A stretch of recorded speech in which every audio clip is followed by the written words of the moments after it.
முருகப்பெருமான் தெய்வானைக்காக திருவிளையாடல் நிகழ்த்திய ஆன்மீக சிறப்புமிக்க தலமாகும்.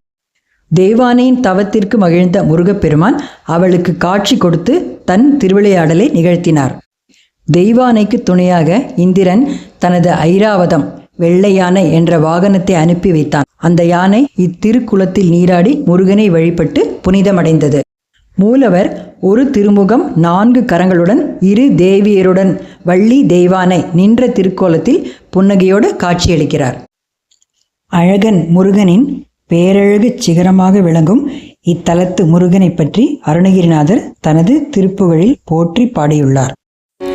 எந்தன் சடலங்கம் பல பங்கம் படு தொந்தங்களை என்றும் துயர் பொன்றும் படி ஒரு நாளே இன்பம் தரு செம்பொல் கழலும் துங்கழத்தந்தும் வினை என்றும் படி பந்தங்கெட மயிலே ரே வந்தோ பிரச்சண்டம் பகிரண்டம் புவியெங்கும் திசை மண்டும் படி நின்றும் சுட ஒளி போலோ வஞ்சம் குடி கொண்டு திரி நெஞ்ச துகள் என்றும் கொள்ளும் வண்டன் தமியல் பவம்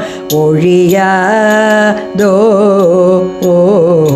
தந்தன திந்திமி என்றோ பல சஞ்சங்கொடு தஞ்சம் புரி கொஞ்சுஞ்சிறு மணியாரம் சந்தம் துணி கண்டோ புயலங்கள் சிவனம் பல்பதி சம்புந்தொழ நின்றும் தினம் விளையாடும் கதல் குகனியல் குருவென்றும் தொழும் அல்பல் கவி கண்டுந்திட அன்றல் போடு வருவோ நே கண்டில் கனி சிந்து சுவை பொங்கோ புனல் தங்கோ சுனை கந்தன் குடியில் தங்கிய பெருமாளே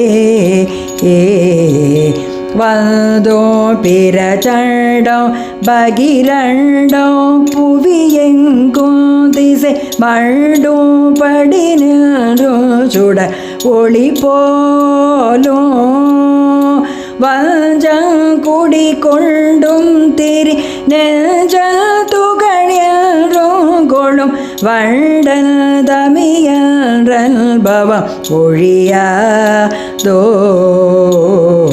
கந்தன் குடியின் தங்கிய பெருமாளே ஏ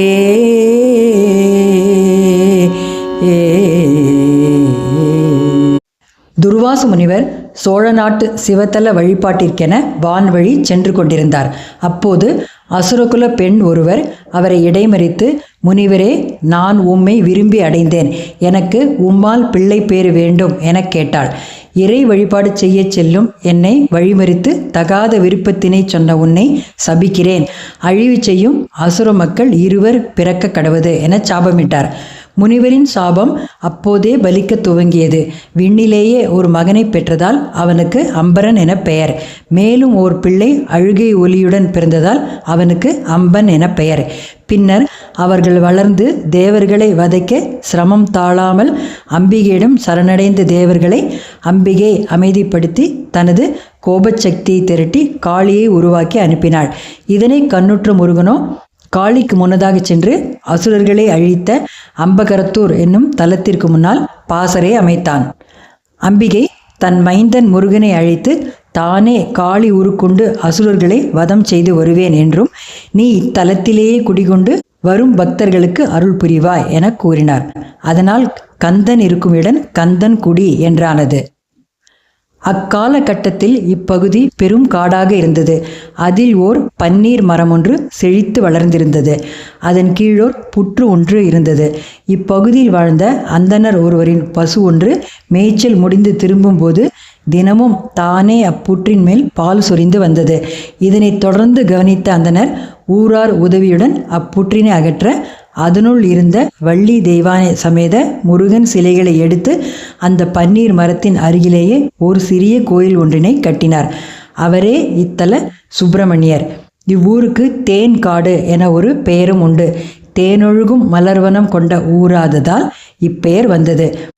தென்னாட்டில் உள்ள முருகனின் 8 குடிகளில் இந்த கந்தன் குடியும் ஒன்று. பிரம்மோற்சவம் சித்திரை பௌர்ணமிக்கு 10 நாட்கள் முன்னதாக தொடங்குகிறது. இந்த 10 நாட்களிலும் முருகன் வள்ளி தெய்வானை சமேதராக உலா வருகிறார். 9ஆம் நாள் திருத்தேர் உலா.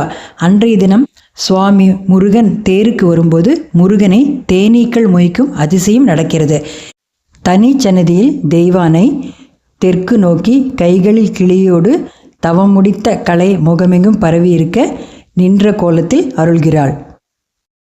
பிந்து வேதித்த வடிவங்களாகே திசையும் இஞ்சராச்சர் குலமும் வந்துலாவே விண்டு போய் விட்டவுடன் சிந்தை தானூற்றறியும் இஞ்சனி விட்ட வடிவங்களாலே வந்து ஞாயிற்கடைய நொந்து ஞான பதவி வந்து இக்கணமே என்று கூற மைந்தர் தாவி புகழ தந்தை தாயுற்றுருகி வந்து சேயை தழுவ சிந்தியாதோ அந்த காலத்தில் இடியன்பவாய் விட்டு வரும் அங்கி பாவை பறையர் மங்கி மாள அங்கை வேல் விட்டருளி இந்திரலோகத்தின்